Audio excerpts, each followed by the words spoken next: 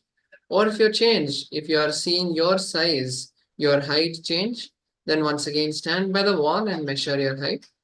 And let us now verify now for a few minutes. Nithyananda Paramashivoham Om Nithyananda Paramashivoham Om Nithyananda Paramashivoham Om Nithyananda Paramashivoham Om Nithyananda Paramashivoham Om Nithyananda Paramashivoham Om Nithyananda Paramashivoham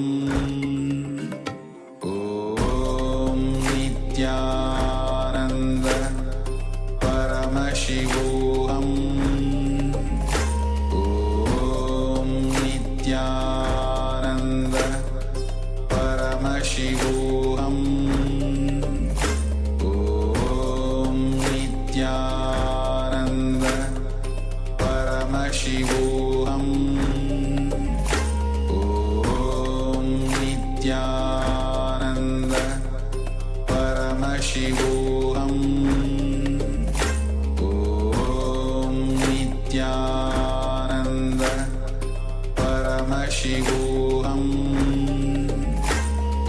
Om Nithyananda. Yes. Now relax. And yes, we have come to the end of that beautiful manifestation. And now with this, we'll be moving to the next session. So in this next session, we are going to be learning about the next set of understandings about how the barriers of leadership are stopping us. What are the barriers that we need to break to be a leader in our life? We are going to be understanding that. So I request all the participants to be in the space of listening as we now enter this session.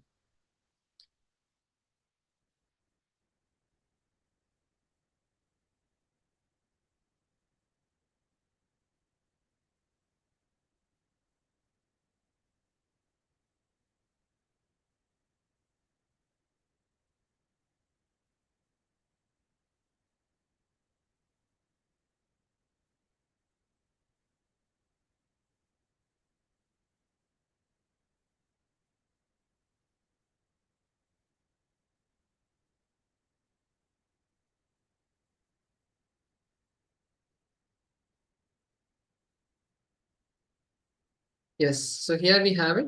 The leadership consciousness. That's what we are going to be learning in this session. Now let's enter the understanding. So as we saw in the last session, we saw about status and state.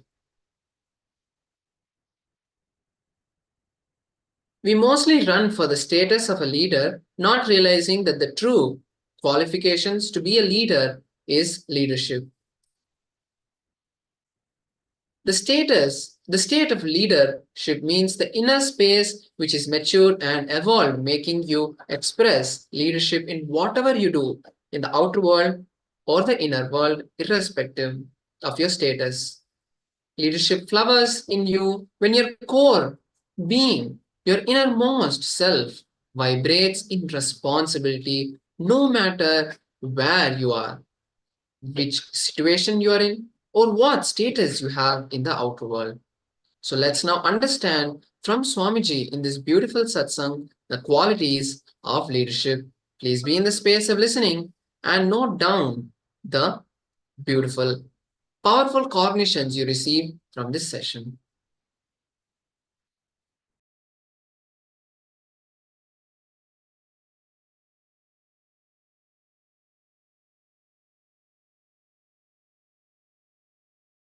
Acharya-madhyamam asmadacharya-paryantam vande guru-paramparam.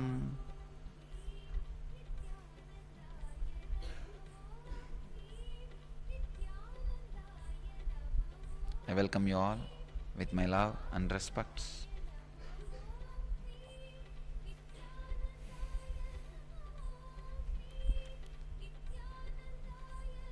I welcome all the devotees and disciples who are sitting with us at this moment in 309 locations in 128 cities in 17 countries.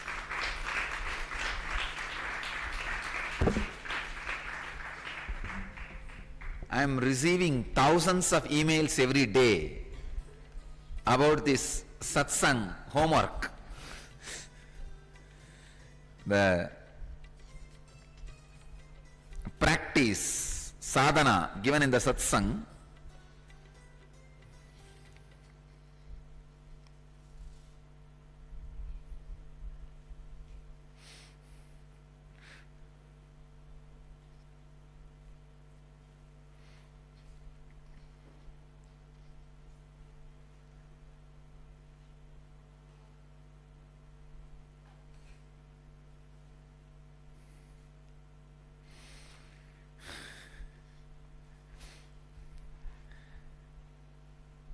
Even the selected few ones which they brought, I wanted all our devotees to know, please understand, I went through all the emails, spending hours and hours, and I selected few to be answered here. Even that goes to 84 email.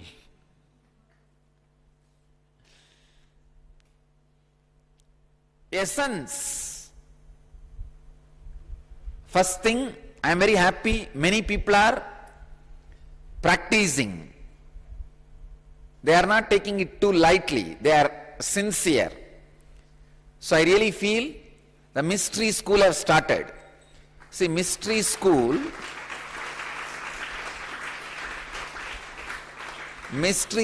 does not start when I declare. It starts only when students join.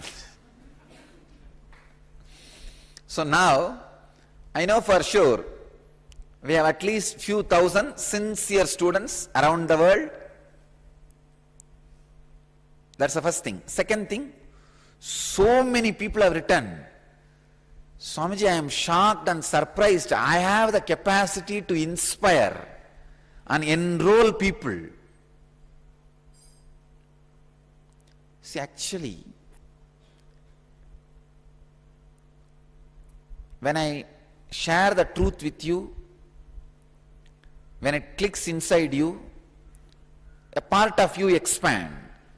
But when you go out and inspire people in this truth, you become leader. The leadership qualities starts expressing in you. Sharing enlightenment makes you a leader. Ishitva, one of the important siddhi of Ashtama Siddhis, happens in you. The qualities of leader happens in you when you go out and share this truth, inspire people through this truth, transform people through this truth. I am hearing from thousands of devotees around the world that they themselves are surprised. Our one doctor devotee from Bangalore, she writes, Swamiji, when I started explaining these truths in Kannada, suddenly I realized I am getting all the technical terms and clicks from somewhere. It's flowing through me. I am able to inspire. Understand? It is opening many of your dimensions unknown to you in you. It is there in you, but unknown to you. Start going around. Share these truths with people. Understand? Do not ever think somebody is not intelligent enough to understand these great truths. If you can understand, anybody in the world can understand. One person wrote to me from Mumbai. It seems he thought his gardener can never understand these big things. Because he did not get 5 persons, he caught hold of his gardener and started explaining. Not only the gardener completely understood, it seems that gardener gave the reference that the same truth is told in Bhagavatam.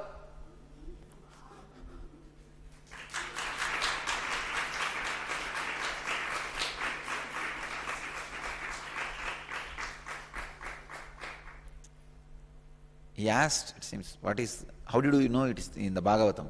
He said, no, I heard in the Engage. In Bhagavatam they recite this. So don't think people can't understand these truths.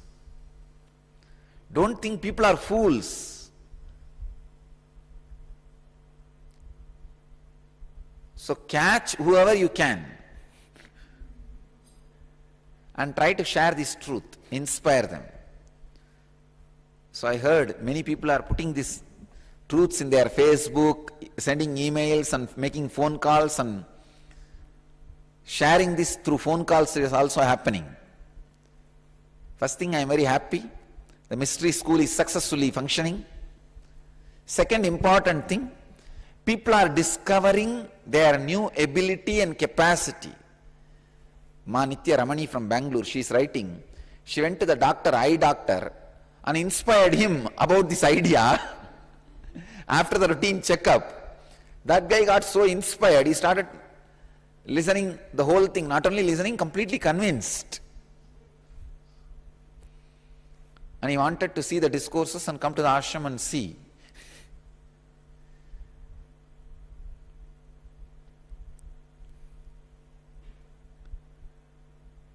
And another one, seeker, Leelama from US is writing, it seems she was a brahmacharini in an ashram, then married, but her son is a brahmachari in India, in Brindavan. She was writing about her beautiful experiences with this truth, how it is working with her and whatever. When I read all these emails, I wanted you all to know honestly. Even now, I got much better clicks and words to share the same truth with all of you. Because now I know the doubts you have. Now I'll give you the gist of those 2-3 truths. Please understand. This is the answer for many questions I received.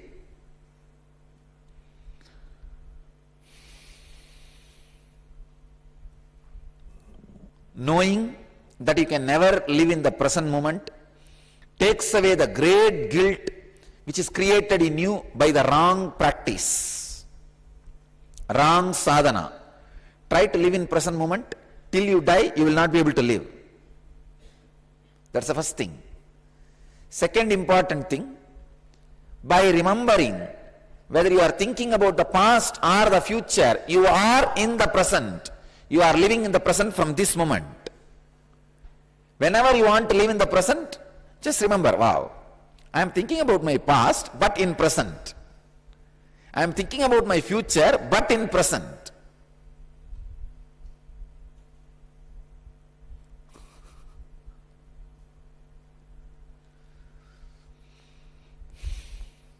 One devotee is writing, yes, I know, I am living in the present, even if I think about past, but what to do? I had a past did happen. Okay, nothing wrong. Please understand, if you are suffering because you are constantly thinking about the past, you will have suffering. But if you remember, yes, past did happen, it's okay. Now I am thinking about that in present only. Because I think about the past, it is not the thing that I am lost in the past. No. Past happened, but I am in present. It's already gone. Past is like a water left your feet. If you are sitting in the river, the water left your feet, even if it is dirty, you are not going to be disturbed. The water which is coming, if that is also dirty, you are not going to be disturbed. The water which is at your feet, if that is dirty, only then you are going to be disturbed. So knowing the past and the future is happening in the present, you are free. You are in the present. I can say it's a technique for instant enlightenment.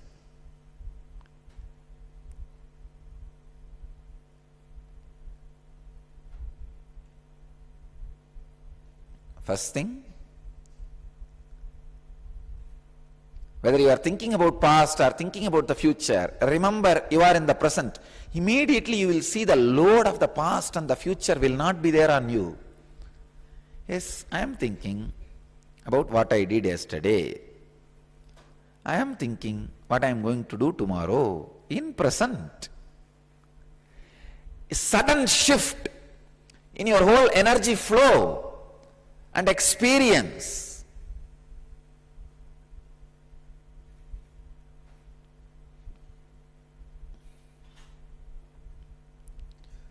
From so many satsang centers, continuously seeing the emails and questions, not only I am happy, I am inspired. I feel now the higher and higher truths can be delivered. Please understand, the higher and higher truths can be delivered.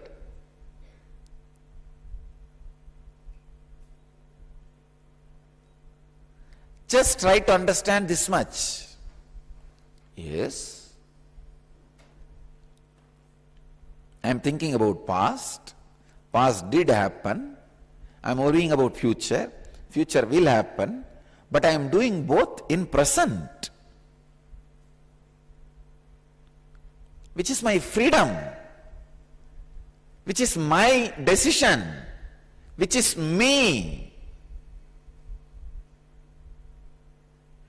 When you understand your past and future both are happening in your present, suddenly you will feel you are all powerful. Because it is in your present. Be all powerful.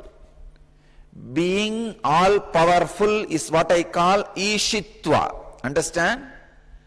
Ishitva is much more powerful siddhi than levitation or gravitation.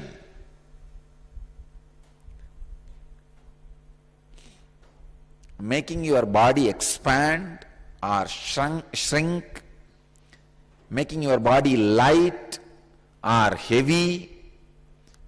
These are grass level siddhis. But the Ishitva means the leadership quality is a subtle level siddhi. Actually, that is the 8th siddhi, the last siddhi.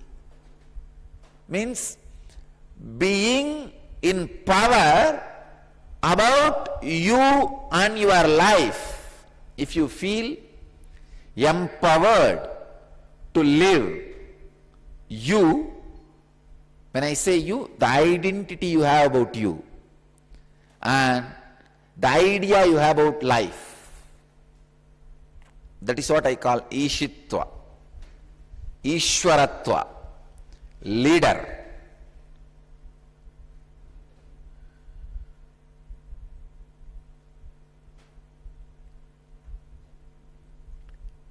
If you do the intense practices like N Kriya, you will have the Anima, Lahima, Mahima, Karima, the grass level siddhis. The ability to expand or shrink or lighten or make heavy your body. But if you do this homework of going out and inspiring people about these truths, convincing them about these truths, you will see your black logic. Please understand, many times when a truth is put inside your system, it gets clogged somewhere, blocked somewhere. Like how pipelines gets blocked. It gets blocked, it doesn't go deep. But when you understand and try to inspire and transmit this experience to few people, suddenly all the blocks will be removed. And the truth travels throughout your system intensely and comes out properly. And even if there are 1 or 2 questions raised by other person, that clarifies your own doubts. That clears and creates greater understanding in you. I tell you, going out and sharing these truths, at least with few people, will make you a leader. You will have the subtle siddhis like a Ishitva. And not only that, in your personality, 30% is a solid personality, your own understanding about you. 70% is a pus. Literally, pus is the right word. Pus poured on you by the society. Constantly society pokes at you. Because of that poking, that wound, 70% of it is a pus. The only way you can get out of that pus and settle with your personality completely is go out and change the idea people have about you. That will happen when you share these great truths and inspire them. Any inspired person will look at you with a deep gratitude. That gratitude will remove part of pus from your system. Now people look at you in a low way. Then immediately pus forms in your system. Even an abusive look is hurt and the pus forms in you. Inspire them with the honest truths. You will see the way they look at you with respect. The pus gets healed. It leaves your system. You create a new personality. I tell you, this is one of the important technique and practice to heal your Anahata Chakra. Don't expect love from people, attention from people. Go on, start giving intelligence to people. A quality product. Everybody will not be able to give continuously some gift to people. to get their love and attention. How much you can give? You can't. But a right truth is a great gift you can give without you losing it. There's a beautiful proverb, verse from a great saint from Tamil Nadu. He says, like a well, when you take the water out more and more, water seepage will be there more and more in the well. The well which is used more will have more water. The intelligence which is used more will have more. I tell you, whenever you share these truths with people, you will realize you are intelligent. And you will make others realize you are intelligent. This is the easiest gift you can go on giving. If with anybody you converse, don't miss sharing one truth with them in your conversation. Make this as a habit. The moment you see him, think, I will give one gift to this guy with a deep love. If you are in a shop, some customer comes, along with the product, think, I will give one gift to this guy. One truth, one idea. If you are bargaining any business, decide, I will give one gift to this guy, one truth. Your customer, patient or consumer, anybody you meet, your boss or your subordinate, decide, I will give one gift to this guy, which is the easiest and cheapest gift, for which you don't need to spend money. But by giving, you will also grow. With whoever you talk, decide one gift to him. One gift I'll give. This concept of giving gift naturally changes his understanding about you. When he looks at you with respect, the pus, 70% of the pus which you carry in you starts getting healed. I am giving you an important secret, how to be a leader, how to achieve Ishwaratva, Siddhi, Ishwaratva, Ishitva, leadership, quality. First know how to enroll people for any idea you are having.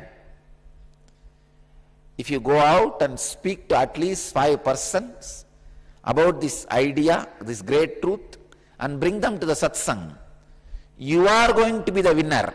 It is not going to glorify me, or I am not going to win in any way. Understand? Whether 5 people sit or 10 people sit, I am going to talk the same thing. But by you inspiring and bringing 5 more people to the satsang, you are going to win the game. You are going to become leader. See, whether 5 more people come or not, I am continuously going to be leader. I am born leader. I am not going to become leader by 5 more people coming. But you working, talking, bringing 5 more people, you are going to become leader. So understand, it will make you a leader. Go and stand in the mall. Have a small board. I discovered today sun goes round the earth. If you have questions, comments, please talk to me. It's legal. Today, you can say a more sensationalistic way. Today morning I discovered sun goes round the earth. If you have questions or comments or queries, please talk to me. It takes only half an hour. You will get at least 5 people who think, they will look at you. Wow, this guy seems to be up to something. Come on, let's talk. And there are so many around the world waiting to talk to somebody because nobody is listening to them. Just have a few minutes of patience, hear them out, then you share what you want to share.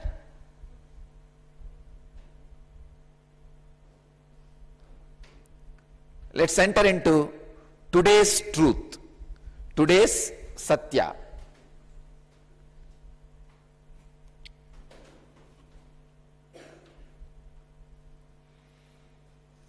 Today I am working on Patanjali's Yoga Sutra's 120th Sutra in 3rd chapter, 14th verse. Subject is ever-changing world.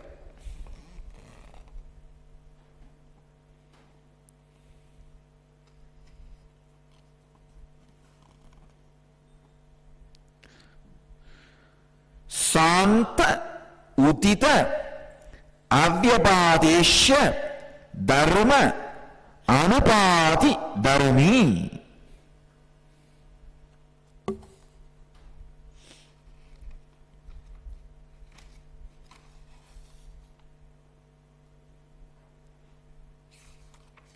I'll bring the translations from various masters. Vivekananda translates as that which is acted upon by transformations, either past, present or yet to be manifested, is the substance qualified. Prabhavananda translates as a compound object as attributes and is subject to change, either past, present or yet to be manifested.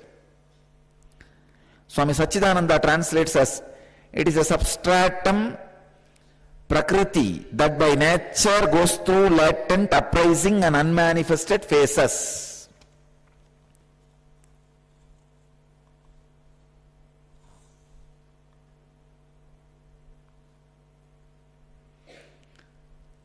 Before translating this sutra, I wanted to give you the essence of this sutra, then you will be able to understand the sutra exactly. If I were to give the essence, delusions bring you the joy, illusions bring you suffering. Understand? This is the key truth today. Your joys are brought to you by delusions, your sufferings are brought to you by delusions. Can no way be changed by somebody sitting with you and talking for half an hour. Understand? Tomorrow's incident is not going to be changed by the person who is sitting and talking with you, but if he logically convinces you, suddenly you are out of the fear about the tomorrow's incident. For example, if you are worrying about some problem which may happen after 10 days, you are worrying, and somebody comes and adds more fear into it. The delusion which gives fear, the illusion which takes away the fear, both are no way connected to the incident which may not happen.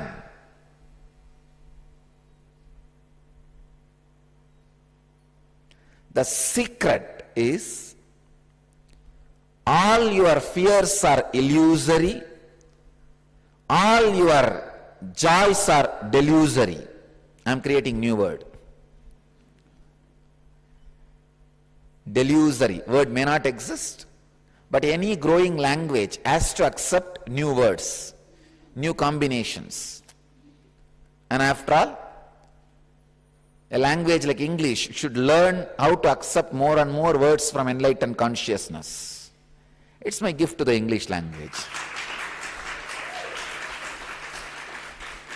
If the word is there, great, so I have not made a mistake. If the word is not there, my gift to English language, I have it.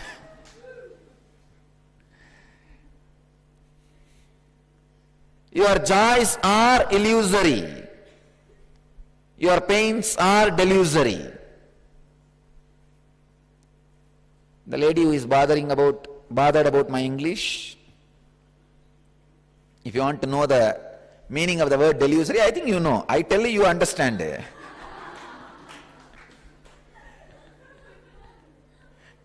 You tell others understand. Language over. Huh?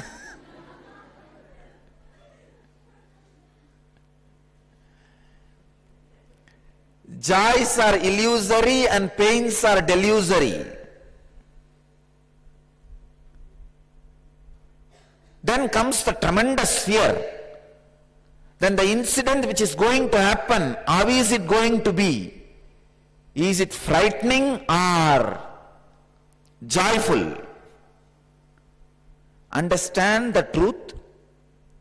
It is neither going to be frightening nor going to be joyful. It is going to be life, auspicious.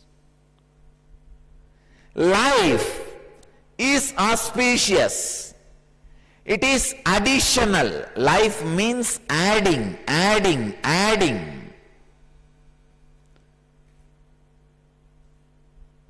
It is your idea delusory. It is your idea, delusory idea about joy, delusory idea about fear is the salt of your life.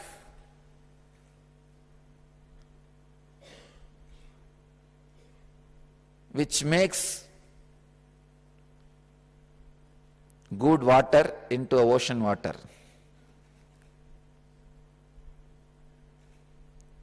The river water becomes ocean water because of your delusory ideas about joy and delusory ideas about pain. Otherwise, the incident itself adds, that's all. Any addition is auspicious, understand.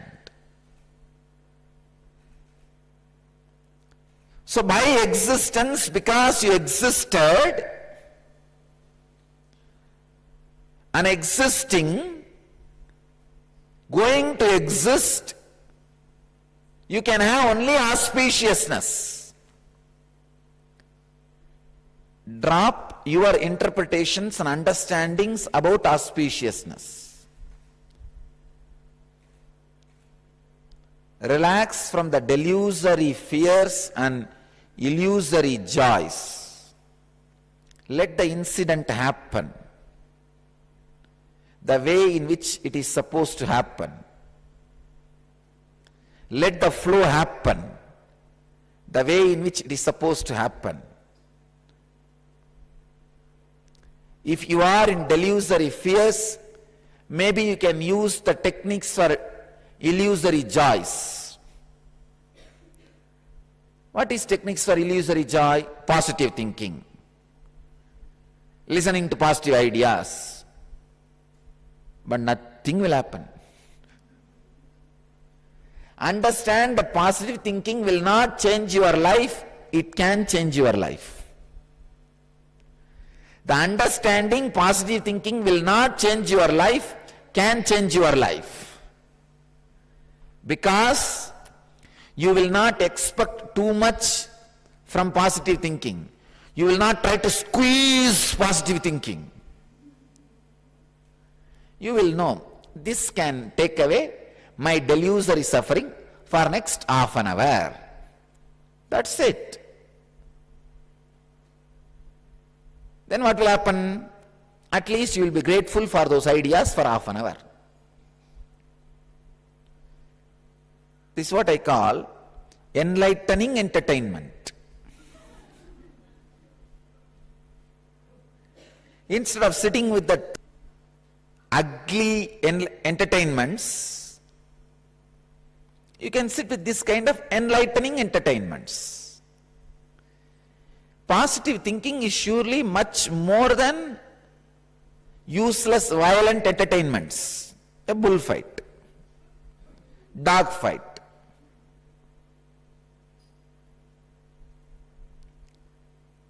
Sometimes I used to wonder, in Indian villages, usually in the common drinking water tap, every morning at least there will be 5 to 10 fights. It is Go to any Indian village. I can describe an Indian village. There will be sunrise. There will be men and women. There will be fight in the common drinking water tap. All these three are eternal descriptions about Indian village. I know there are some rich women who have a private line to their house for drinking water. Even if they have a private line, they will come to the common tap just to have a fun of fighting. How can this lady take all the water to her house? Water comes in my house tap, in my house is my share, and I have a right in common tap also. They will come and stand there. On all possible abusive words, language, with special body language and sound effect.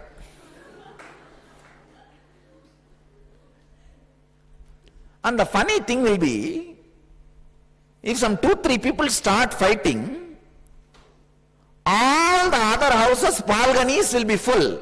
That's a balcony ticket. It looks almost like a stadium.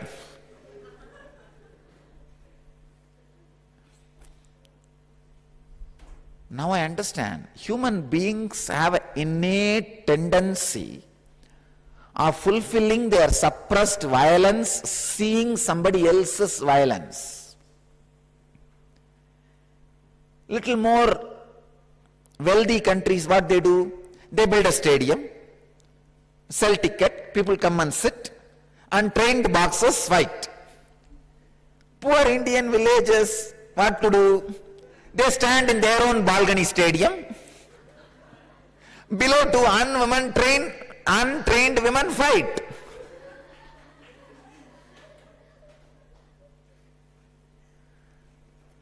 And you'll be surprised.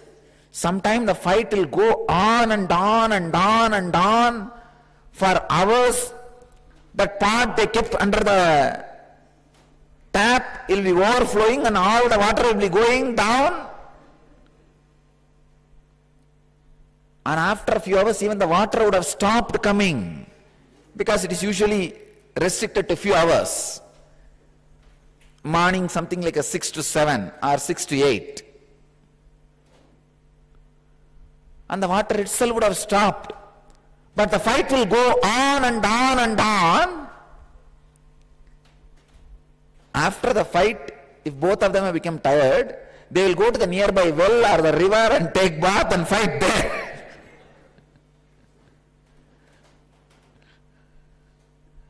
That fight will be for washing clothes. The first session will be for drinking water. The second session will be for water for the washing clothes. Now I really wonder why human beings love to see somebody else fighting.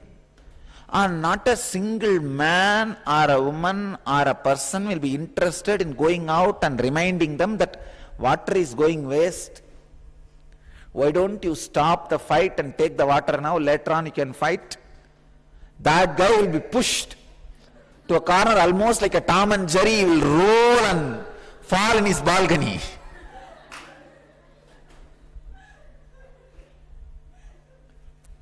And his wife will come down. How dare you touch my husband?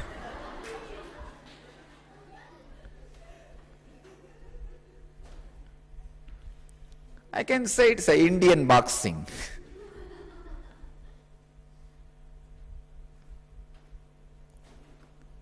And the funny thing will be this, they will scream so much. You will feel as if at any moment anybody may hit anybody. But never the hitting will be there. Laba, laba, laba, laba, laba, laba, laba, laba, laba, laba, laba. And no need for any mic. And I have seen the street in which I am born and brought up. When this fight starts, my grandmother's elder sister, she will switch off her radio, come out and sit. I used to ask, why did you switch off your radio and come out here? Hey, why waste current when we have a free entertainment? And the radio will be there for 24 hours, the fight will not be there after 2 hours. Let us see this show first. And moreover, radio is something like a remote. You cannot, see, the main thing is, even if you hear the radio, you cannot afterwards have a criticism or a review about it. You cannot give a review about the radio program to somebody. But if you see the fight, living fight, it is so personal, you can have 1 more hour of entertainment talking about it to somebody else. Now 1 hour entertainment, then after that you can have somebody else to whom you can give the review, who did not have the fortune of seeing the show. You can give the review and 1 more hour of entertainment.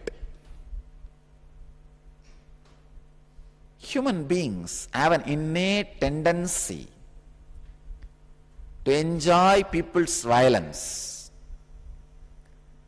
Surely, positive thinking is much better entertainment than enjoying this violence like a bullfight, dog fight, water tap fight.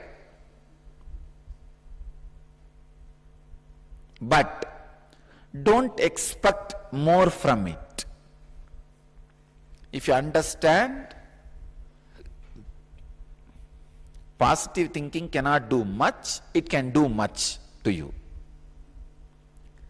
Understand the limitations, then you will use them like a enlightening entertainment. I wanted all of you to know. It may look little shocking for you, but I should tell the truth. Even our festivals and celebrations should be used like an enlightening entertainment. Don't expect too much from them. Don't expect. Just if you observe Shivaratri festival, overnight you should become enlightened.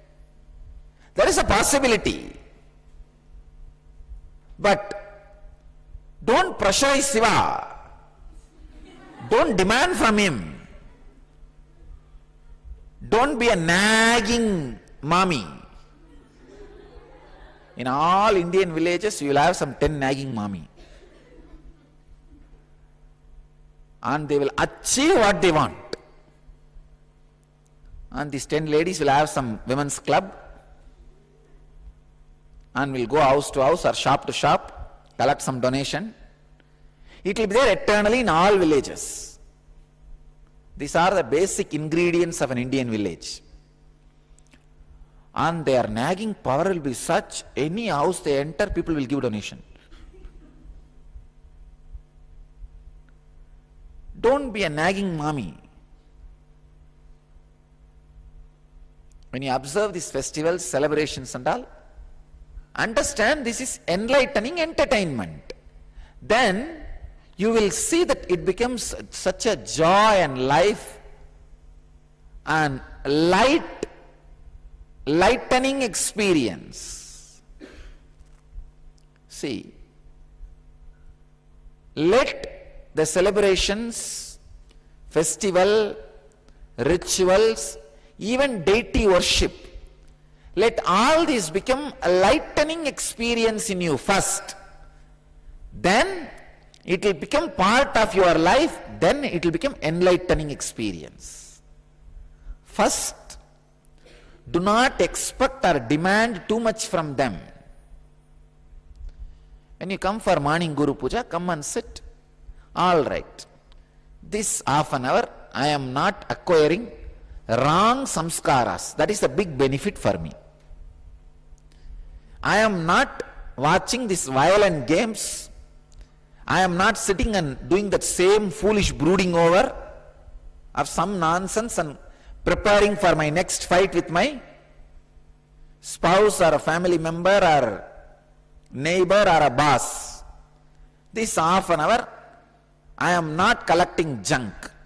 Wow, that's a big benefit. Let me do this puja. Have simple understandings. Then first it will become lightening experience. Then it will become enlightening experience. Whenever something becomes lightening experience, you start spending time with it. You start sitting with it. That becomes a kind of a lifestyle in you. Then it will become enlightening experience. Understand the truth. All your joys are created by delusion and your fears are created by illusion. The incident itself can neither be changed by your illusion nor be changed by delusion. Illusion and delusion comes up and goes down. I wanted all of you to catch at least 5 people today, convince about this truth, even if you are not convinced. I tell you, the sacred secrets which I am revealing are so powerful. By convincing others about it, you will experience it. Even if you are not convinced now, at this moment, about this, even if you feel, oh, I myself suffer, even though I know it is delusion and illusion, how can I tell this to others? It's okay. You suffer, but inspire others to come out of suffering.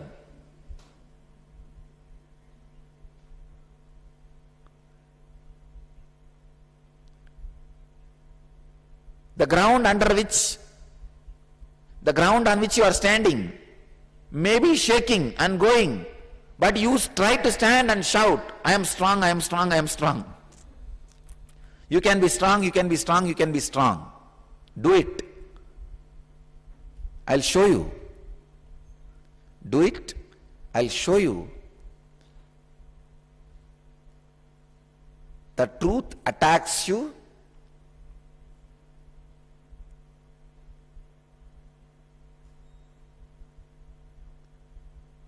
When you are instantly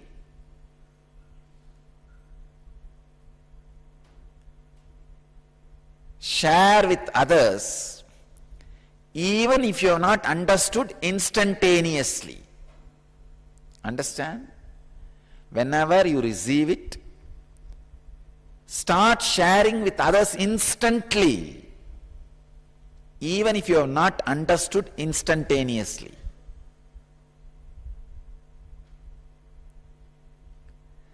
When you start sharing, that works on you. It comes back to you.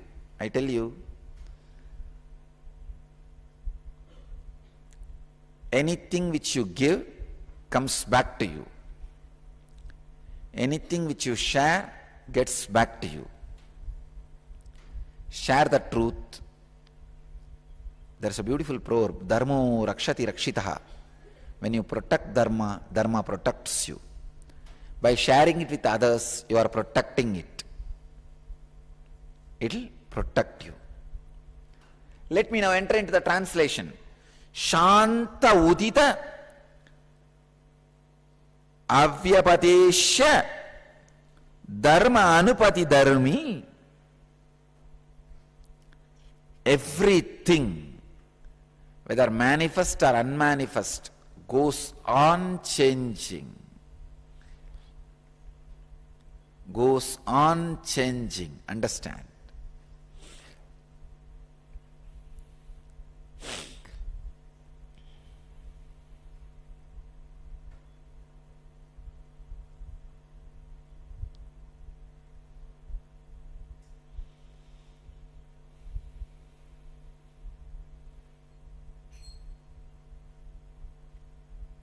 Whatever you think as your life is nothing but illusory sufferings and delusory joys. When you understand that, a deep restful awareness happens in your system, which goes on inspiring you to exist, to be alive, to live, to share life. So the essence of today's satsang, all your joys are delusory, all your pains are illusory. Go around and inspire people by talking this one truth. At least 5 people. There will be enough questions and banging. Face all that. Face all that.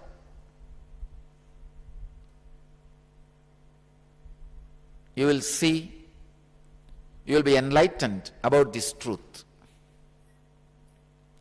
You will be enlightened about this truth.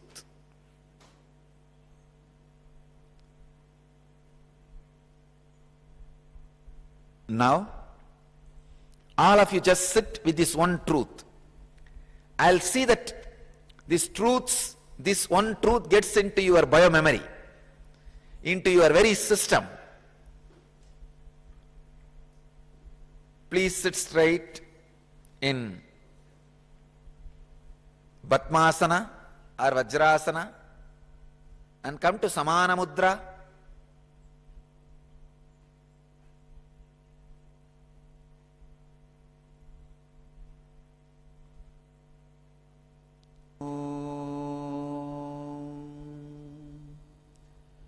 Shanti, Shanti, Shanti.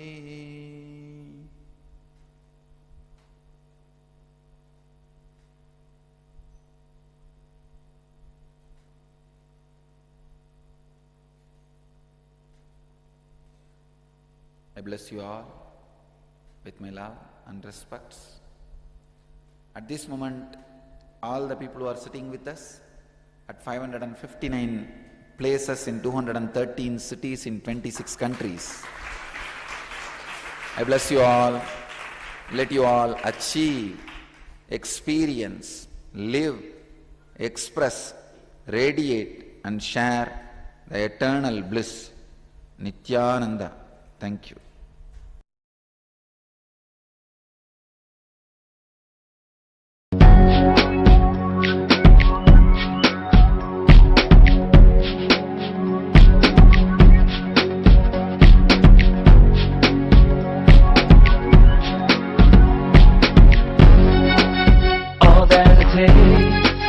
All that I smell, I offer to you, Swami Nithyananda.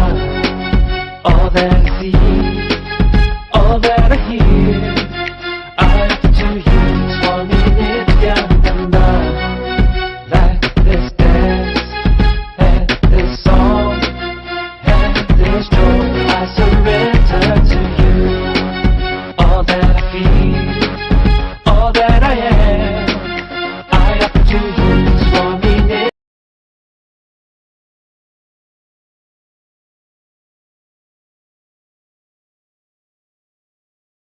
Om Nithyananda Paramashivoham. Om Nithyananda Paramashivoham. Nithyananda Paramashivoham. Om Nithyananda Paramashivoham.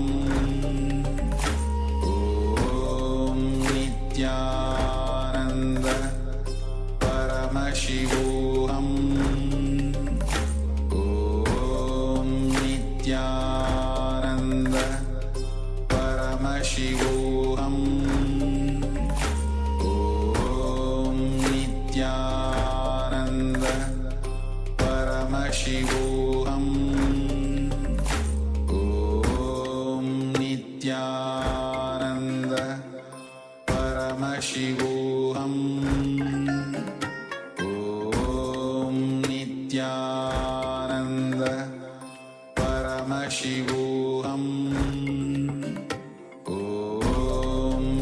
Nithyananda Paramashivoham Om Nithyananda Paramashivoham Om Nithyananda Paramashivoham Om Nithyananda Paramashivoham Om Nithyananda Paramashivoham Om Nithyananda Paramashivoham Om Nithyananda Paramashivoham Om Nithyananda Paramashivoham Om Nithyananda Paramashivoham Om Nithyananda Paramashivoham.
Paramashivoham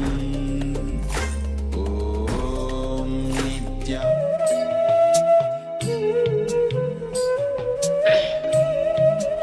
Yes. So now, next session where we go to learn on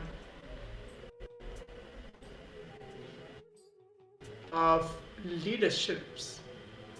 And let's see what is the Supreme Pontiff of Hinduism is going to teach each one of us in this subject.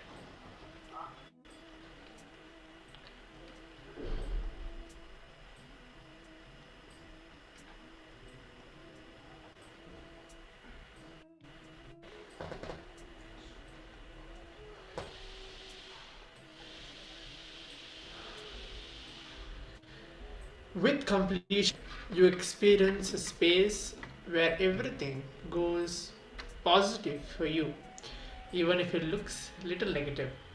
Only with power of compassion, and you will feel the power of responsibility. You can take responsibility in your life even out of greed. Just to be a leader, you can take responsibility. Just team head, you can take responsibility for your team. At the end, you can become a Jivan Mukta. Thus a small story. 3 mad fellows wanted to get discharged from the mental asylum, mental hospital. They went to the doctor and begged, please release us. Go back to the house. The doctor said, come tomorrow morning. I will give you all a test.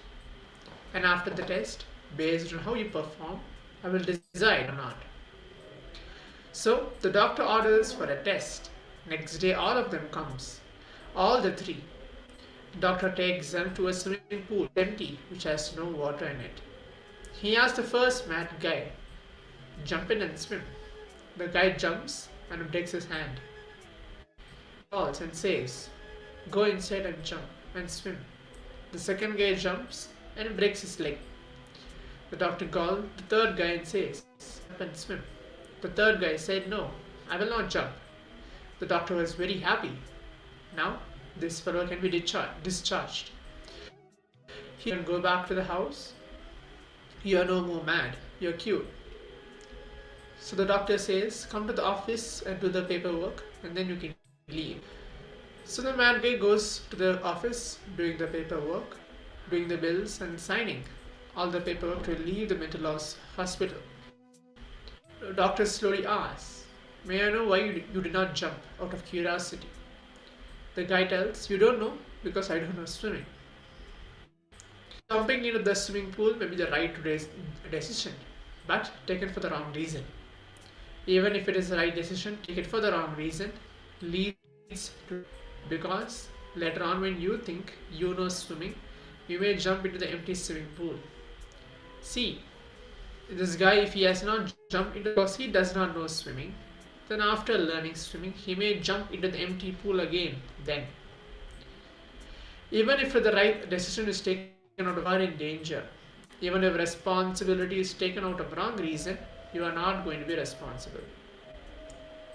Here Swamiji is telling, I am not a corporate responsibility for the sake of corporate performance. No, I am teaching responsibility for you to become a Jivan Mukta and enlightened.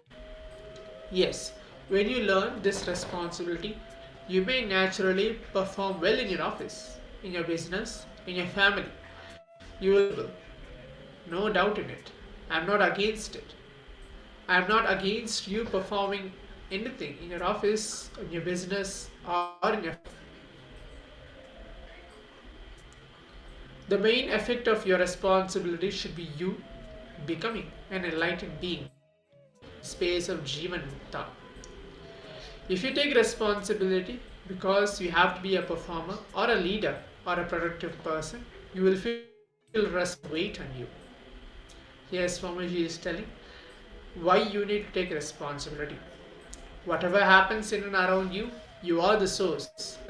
You need to take responsibility for whatever is happening in and around you.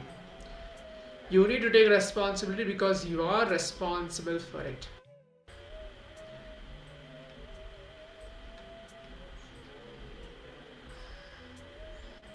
When you complete, suddenly that space you finished in that extraordinary space. You are established in a powerful, large space to get everybody work towards you. When you will experience an extraordinary space opening up inside you. Use that space and energy to enrich others, enrich people. Do not use that energy to enrich life outside you, others outside you. You will again fall back into your old incompletion. The only expression of you will express real responsibility, which is being responsible for every human being in your breathing space. You will experience being for liberating other human beings from the sufferings of their life, and you will be responsible for their expansion. Completion with yourself and with others is a basic need before you do it. Before you start your education, before you start your marriage, before even you plan for your child, complete with yourself and others. So now, from the Supreme Pontiff of Hinduism, and then we'll have an exercise for the next 15 minutes for the internalization process, the completion process. Let's listen now from the Supreme Pontiff of Hinduism, and then let's take a moment to see what did we understand in this entire session.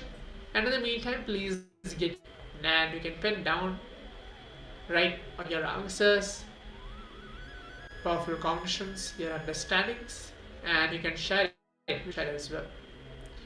Now let's listen directly from the Supreme Pontiff of Hinduism, where he is going to teach and share us on the very topic of who and how a true leader should behave in our day-to-day life.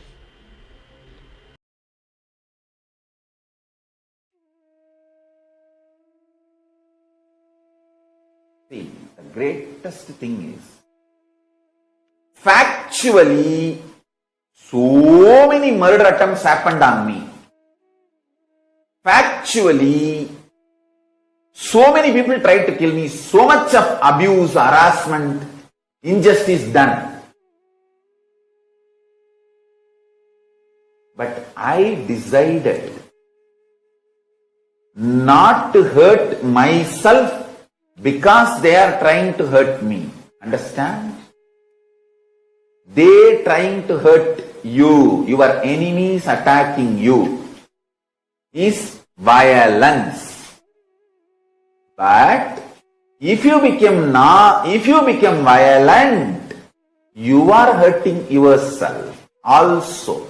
So now your enemy got one more person, which is you supporting him to destroy you. Listen to this equation carefully.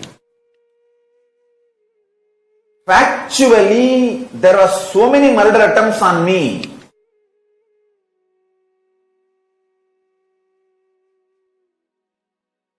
Lawfare, character assassination, murder attempts, assassination attempts, literally destroying my whole hard work and sangha, making me illegitimate. Everything happened in factual level. The evidences are there all over the internet.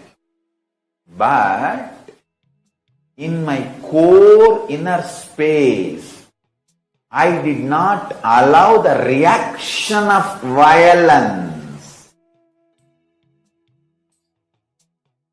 Because of my clarity, separation is delusion. I started operating from the cosmic logic, cosmic law, dharma. Dharmo rakshati rakshitaha. Ketko. If you protect dharma, dharma will protect you. Dharmo rakshati rakshitaha.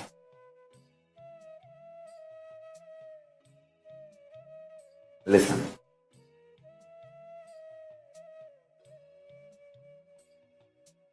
I operate from the cosmic law, cosmic logic. I never become violent. I only started analyzing what should I do now to fulfill my mission. What is my mission? To bring all the great things from Kailasa, Paramashiva's grace first, powers of Paramashiva, being of Paramashiva, super consciousness of Paramashiva, Kailasa of Paramashiva, all the great science, technology, methodology, knowledge, all those great things, bringing all of it and sharing it with the world. My Atma Pramana, Shastra Pramana and Apta Pramana, all these are absolutely in alignment. The great Shastra's declaration and great Master's declaration and my own experience, all these three are matching. That is why I am sharing it with all of you. Listen. When you understand ahimsa paramo dharmaha, at every situation you only respond life positive. You don't react. You don't become, justice need to be done. They did that to me, I will see what I will do. That's a cheap middle class mediocre mentality. Stop. They arrested me illegally. It was a assassination attempt, persecution attempt. Whole world knows.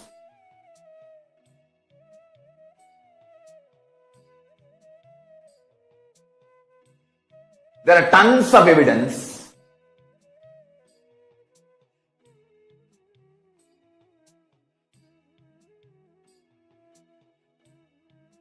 Na bhuto na bhavishyati means neither before nor after. In whole Indian legal history, the Indian history, any FIR filed without a victim. Because I never raped anybody, how will you find a victim? Without even cooking up a false victim, they filed the FIR because they don't have time to cook up the false victim. They need some person they could not find. Na bhuto na bhavishyati. Neither before the March 4th, 2010 of the Indian history, nor after the March 4th, 2010 of the Indian history, there was ever FIR filed without a victim for the rape charge.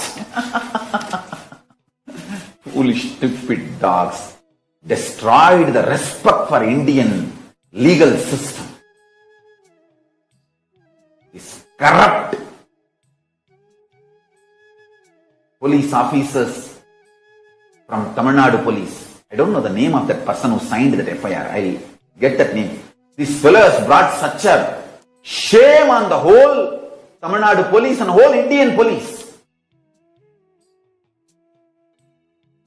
You'll be a black mark, black on the whole Indian legal system. Because there is something called natural justice. Without anybody is dying, you file a murder charge. Without anybody raped, you file a rape charge. An arrest.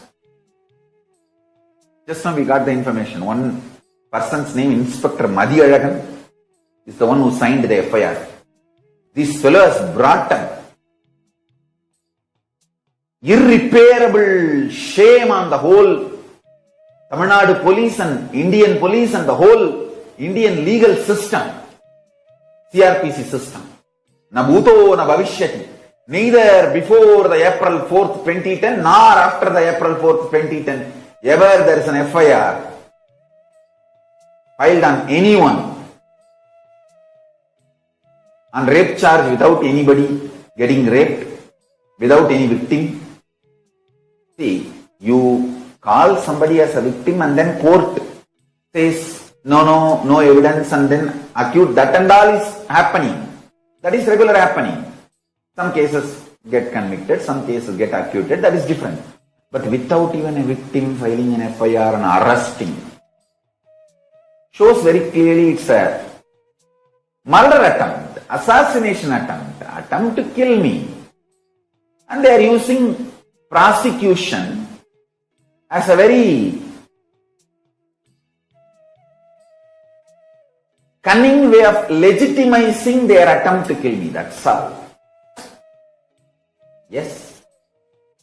All these are factual. Injustice done to me. My lawyer suggested, Swamiji, we should file for malicious prosecution. Yes. What will happen? To attend that case, I have to go to the court and come. By the time the Tamil Nadu police is very intelligent and powerful, they will kill me.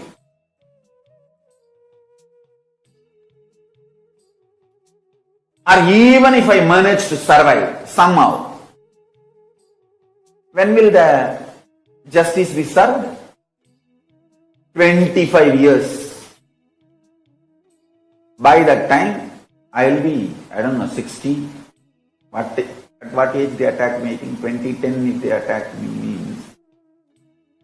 Then I was around 30, little more than 30. 78 born.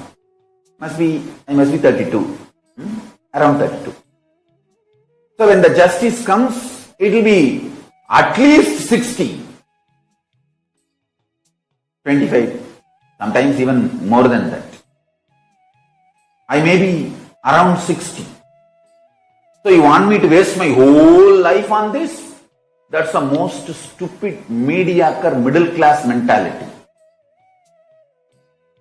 Not that what they did is right, but I operate from cosmic logic. Hey, I am here to deliver Paramashiva Jnana and Paramashiva Vijnana.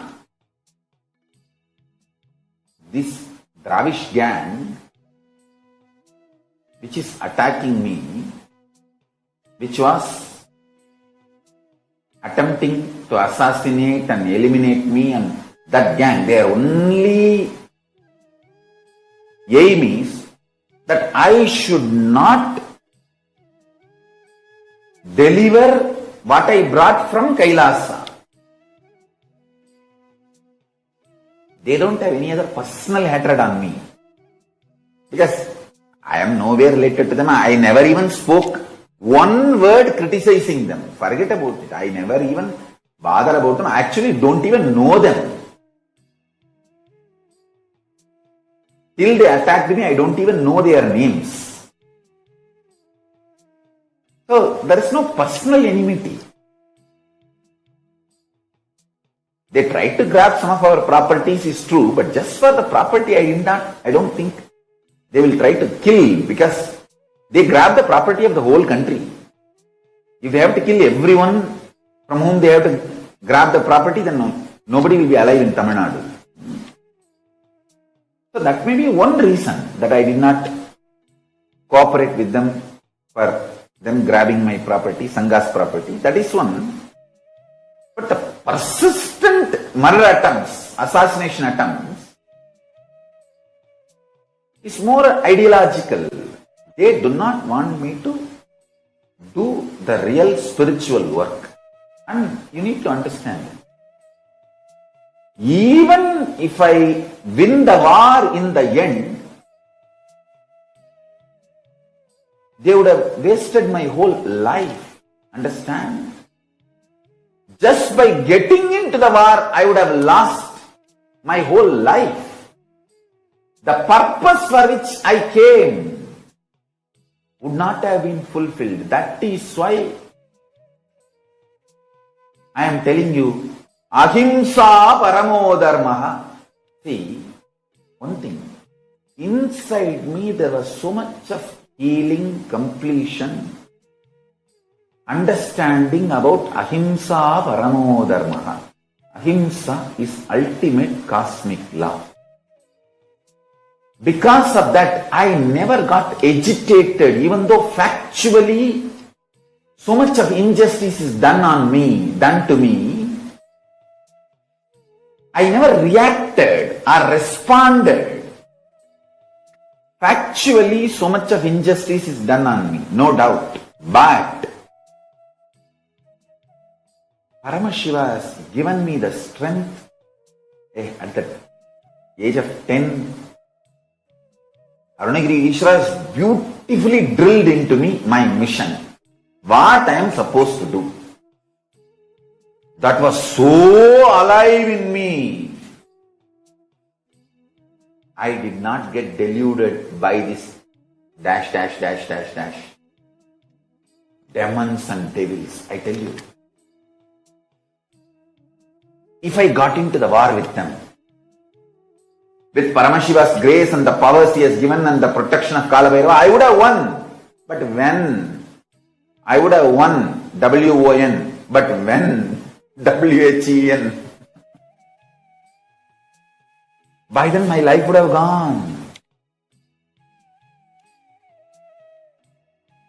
I will not be able to enlighten all of you.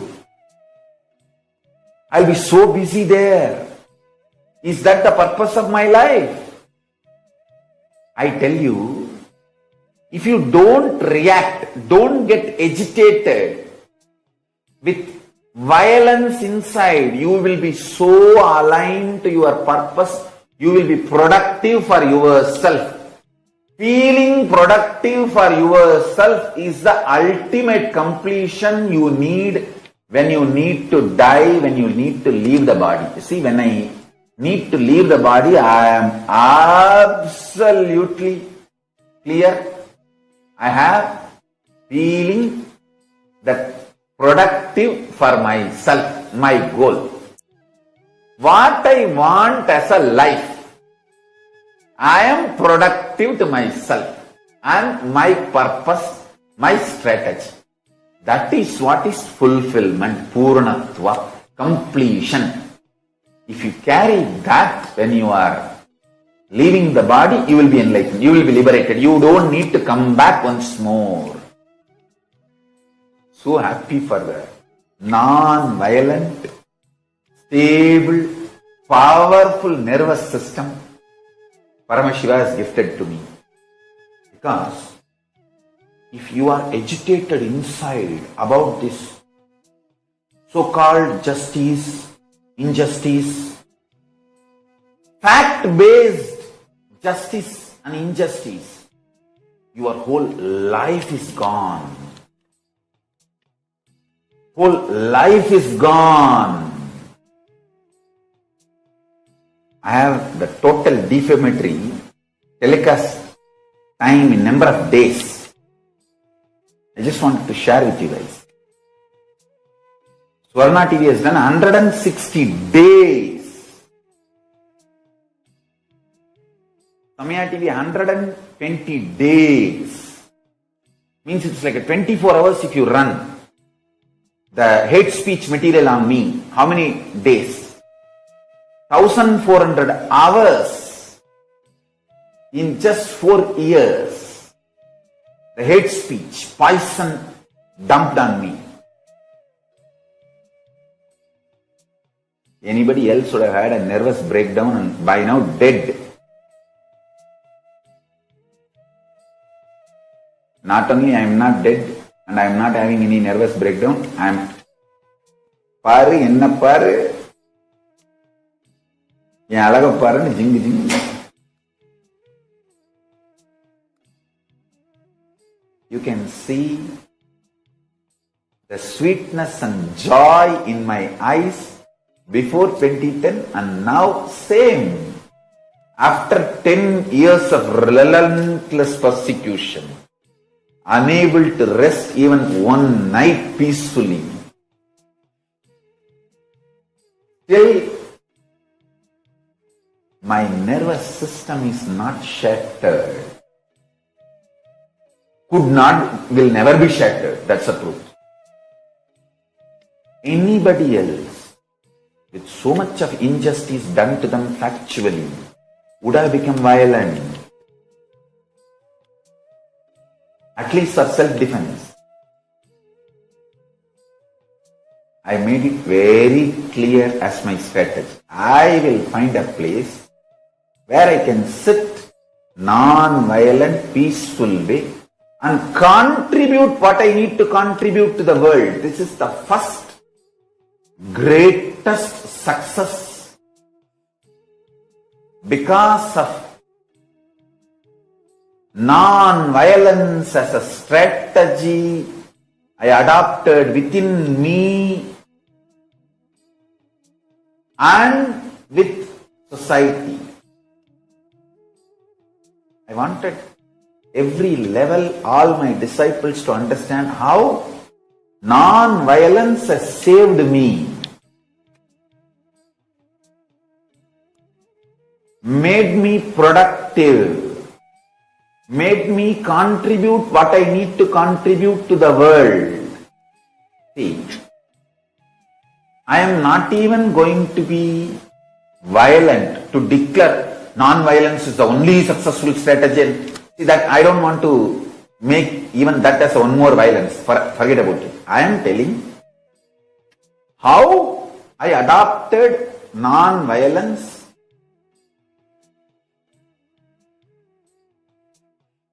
from my Guru Parampara and how that has helped me in every level to deal with the most corrupt, worst terrorist gang on the planet Earth.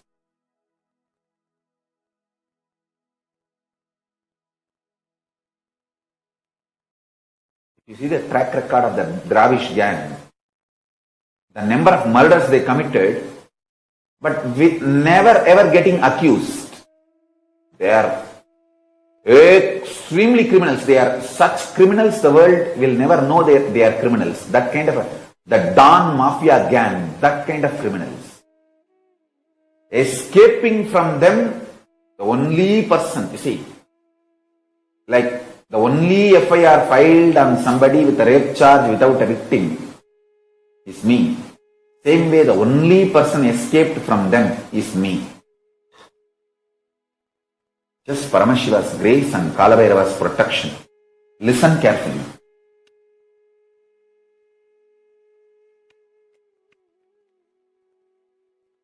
First of all, understand the so-called justice, injustice, all this belongs to binary logic of this world. Ahimsa paramo dharma, non-violence is the ultimate cosmic law. Is the cosmic law. It's from multi-dimensional logic of cosmos. Listen.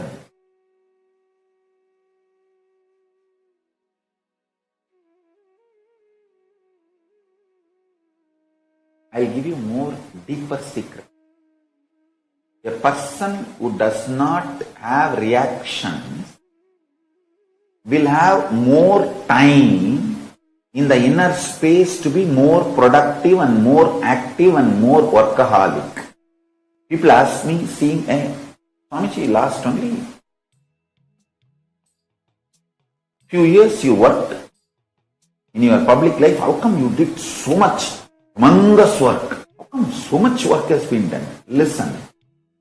When you don't have reaction, when you are non-violent, you have so much time available for you. You are actually, literally, your time expands. Your time expands. It's the truth I am telling you. I won't lie. I will not cheat.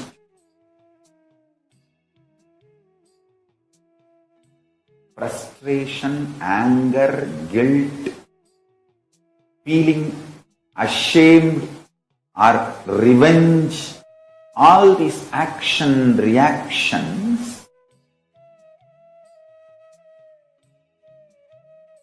destroys your life, takes it away from you. You will be controlled and manipulated through those emotions. Listen.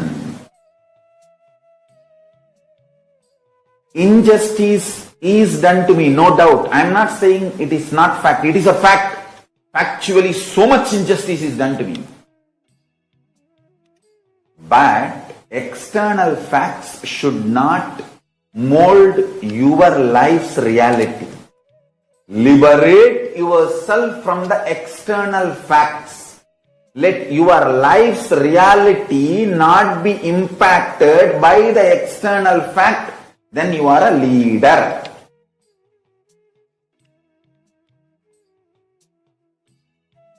Person whose life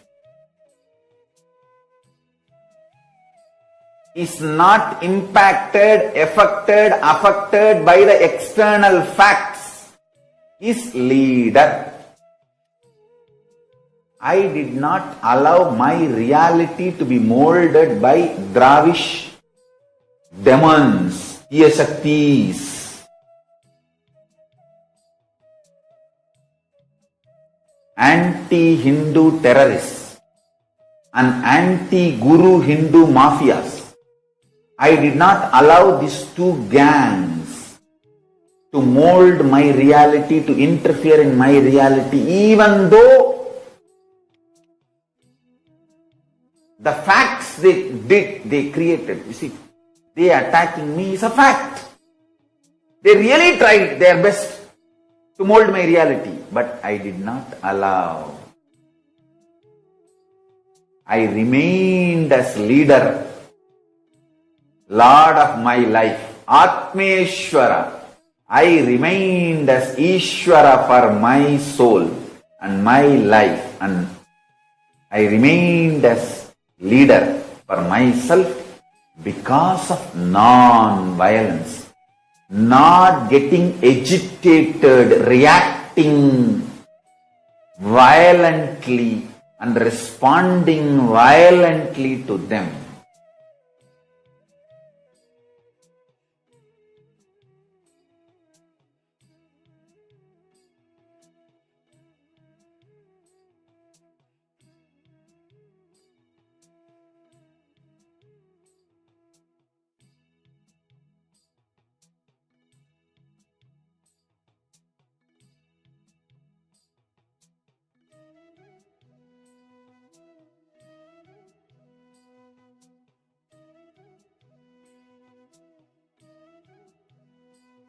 Om Nithyananda Paramashivoham. Om Nithyananda Paramashivoham. Om Nithyananda Paramashivoham. Nithyananda Paramashivoham. Om Nithyananda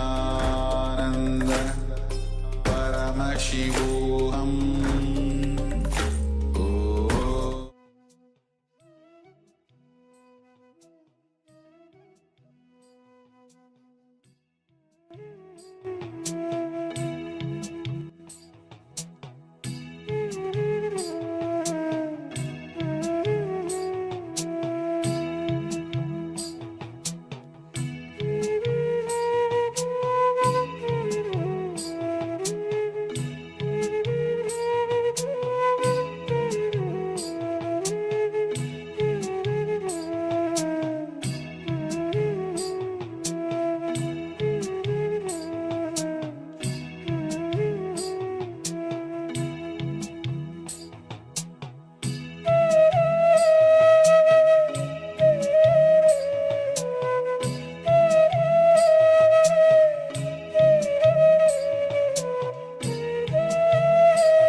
Paramashivoham Om Nithyananda Paramashivoham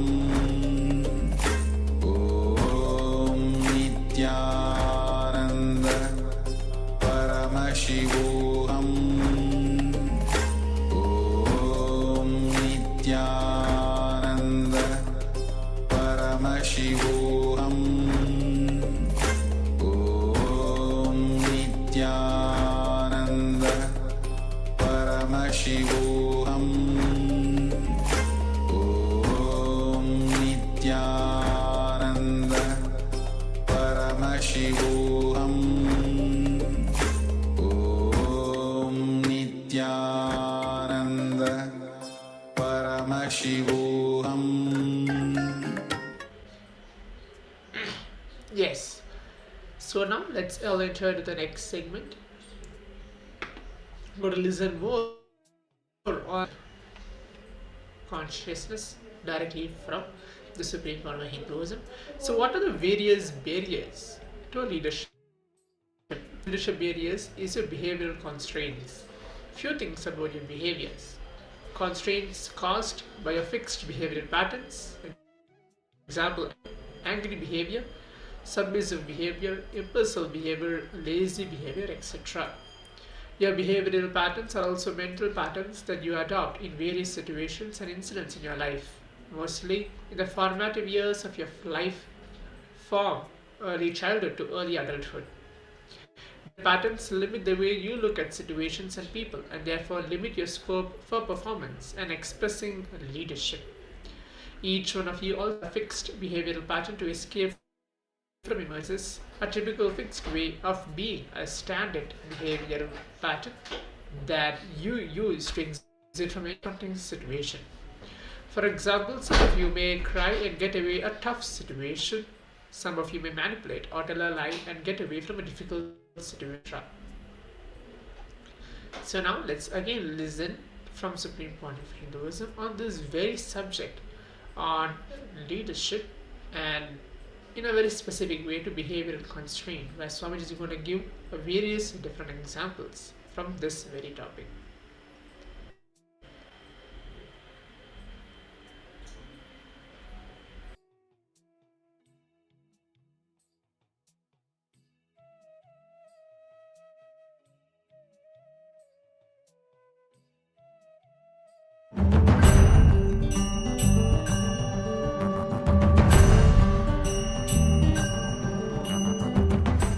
Nithyanandeshwara Paramashivoham Nithyanandeshwari Parashakti Madhyamam Asmadacharya Paryantam Vande Guru Paramparam.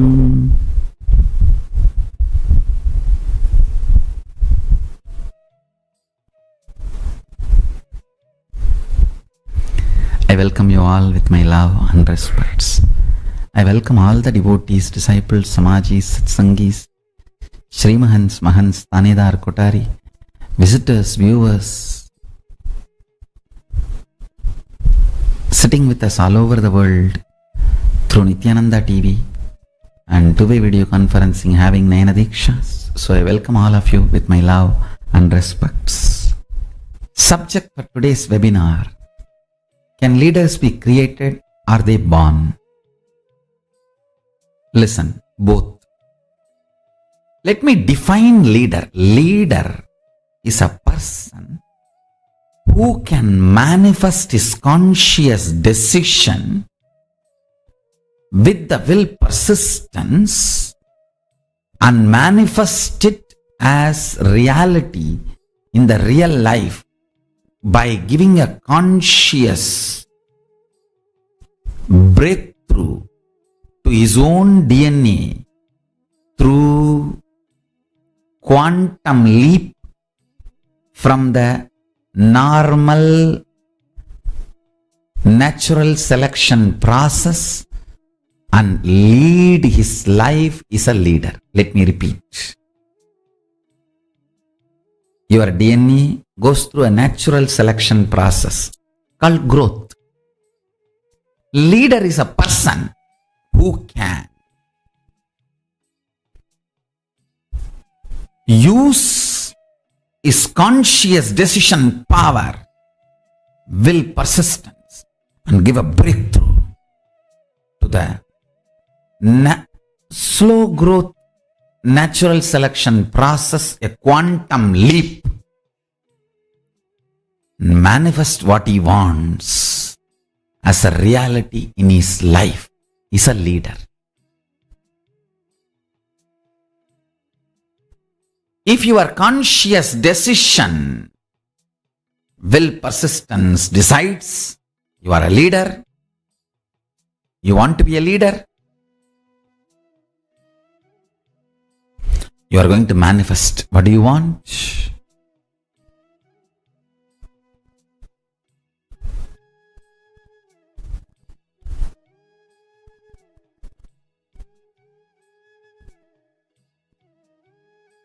I tell you that always gives a quantum jump to your natural growth.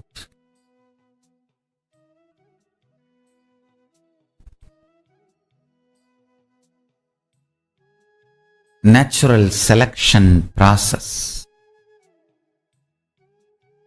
I really want all of you to understand. I really want all of you to understand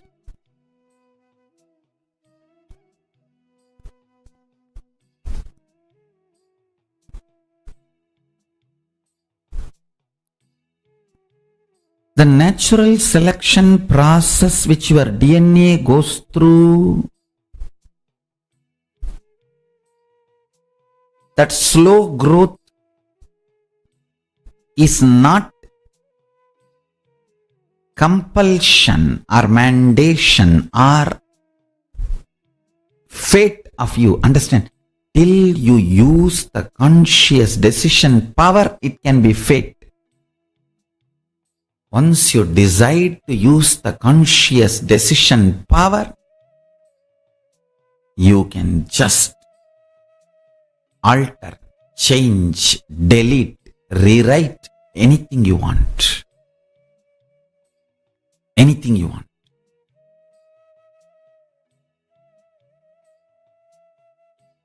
Fundamentally, conscious decision to hold the higher level cognitions in you changes the very way your biology works. Please listen. Not just the way your physiology works, the very way your biology works. Biology is completely different from physiology.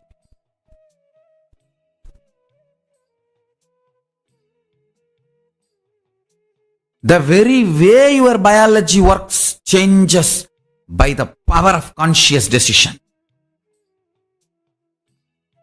Conscious decision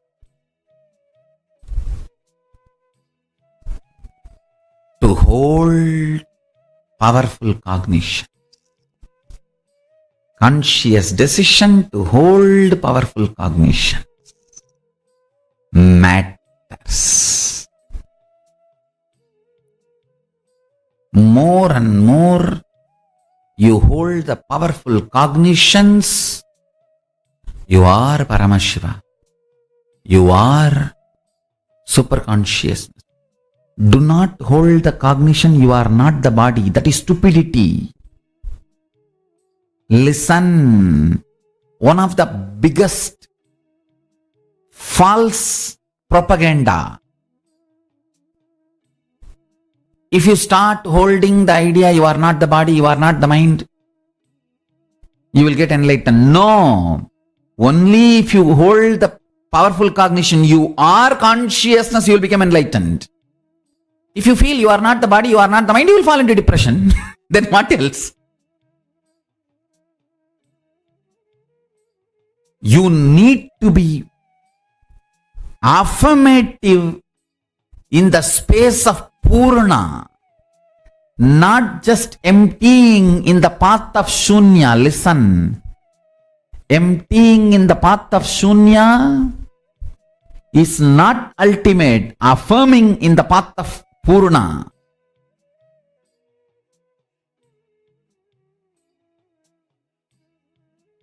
People want to exploit you by keeping you as a slave forever, teach you to hold the cognition you are not the body, you are not the mind. Be very clear, I am not saying you are body or I am not saying you are mind, but don't hold the cognition you are not the body, you are not the mind. Hold the cognition you are pure consciousness. Automatically you are not the body, you are not the mind will happen in you as a side effect. Fundamentally, you will experience your body also, mind also, but you are not bound by any of it.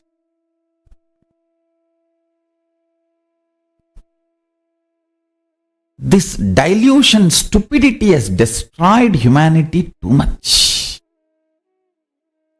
Dilution, stupidity has destroyed humanity too much. Too much. That's a too much. You need to know the powerful cognitions you hold are like a nectar. If you hold the wrong, it will become poison.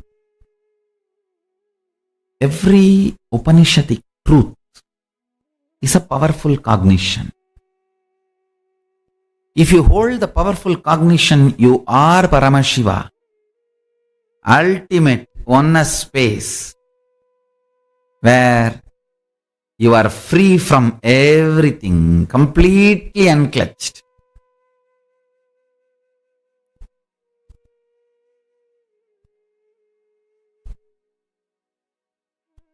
Manifesting Mahatattva, Mahatattva, manifesting macrocosm. Universe comes out of you, lives in you, relaxes in you. Universe comes out of you, rests in you, relaxes in you. Hold the truth. Hold the truth of enlightenment. Hold the truth of enlightenment. Hold the experience of powerful cognitions in your being. I tell you, when you hold the powerful cognition in your being, I am Paramashiva, use that consciously and break your tiredness, boredom, sadness, depression, blind spots, reasonless guilt, reasonless feeling low, all this stupidity, you break. You give a breakthrough.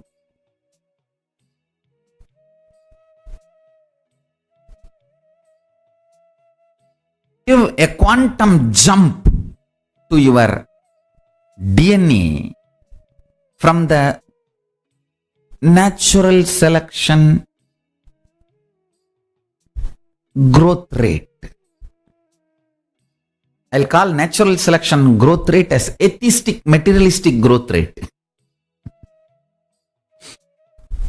AM growth rate. Conscious decision giving breakthrough and quantum leap to your DNA. I'll call it as PM growth rate, Paramashivoham growth rate.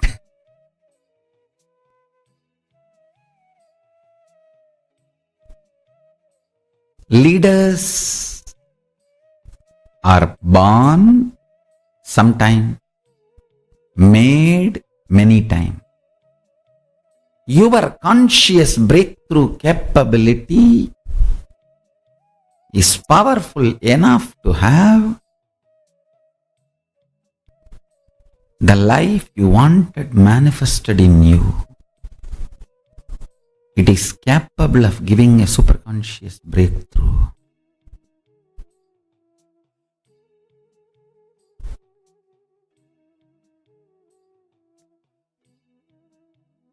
Understand our Vedas and Agamas, Dharmashastras. In every level, they teach you how to hold the powerful cognition and manifest leadership consciousness in you. You should know Advaita is not something like a remote possibility you will practice later on. No. It is as simple as having a morning breakfast. You can get enlightened by holding the powerful cognition before your next breakfast. How the death is possible every minute, enlightenment is possible every minute.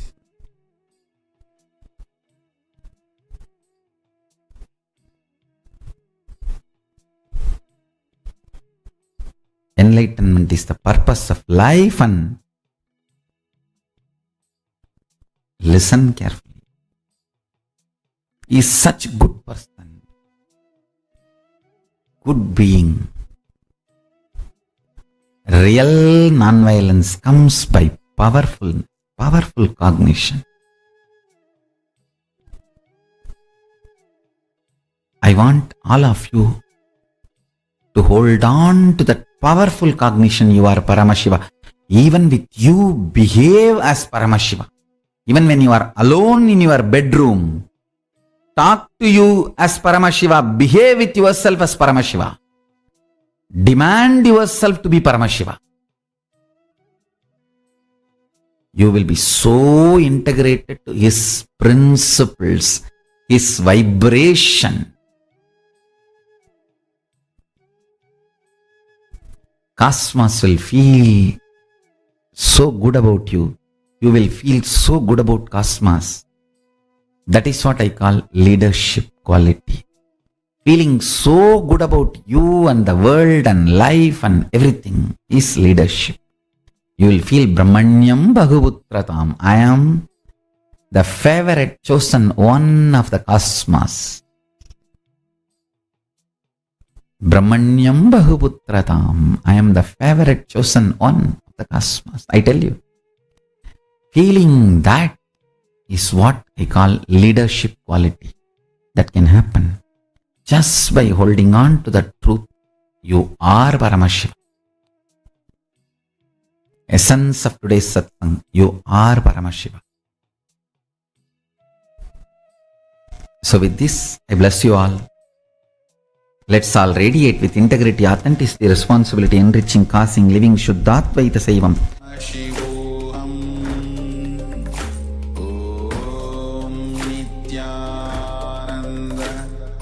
Paramashivoham Om Nithyananda Paramashivoham Om Nithyananda Paramashivoham Om Nithyananda Paramashivoham Om Nithyananda Paramashivoham Om. Yes, so now let's enter into the power manifestation, manifesting the Shaktis of Paramashiva. Please sit straight. Remember the Supreme Pontiff of Hinduism onto your third eye. Just see everything just happening by the grace of Swamiji. And let's start chanting the Mahavakyala. Om Nithyananda Poham. Let's begin the power manifestation now.